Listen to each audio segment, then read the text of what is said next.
Біздің планета жеріміз жаңа кезеңге өтіп жатыр.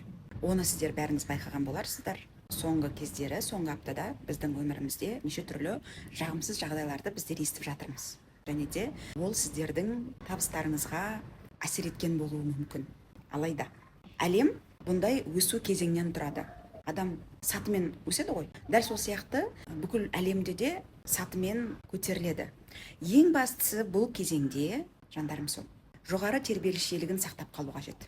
Яғни бізде жоғары тербелісшілігі бар, жақсы сезімдер, және төменгі тербелісшілігі бар. Сіз назарыңызды басқару арқылы жоғары тербелісшілікте қалып қоюыңыз қажет. Кім қазір жоғары тербелісшілікте қалса, ол адам өседі.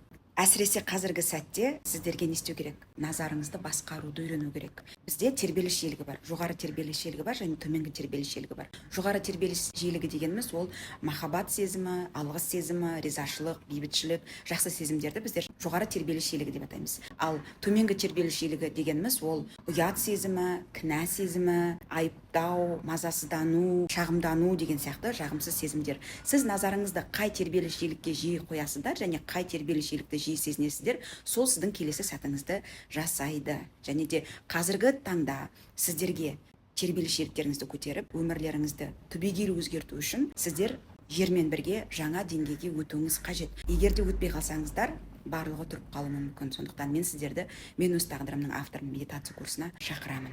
Келіңіздер.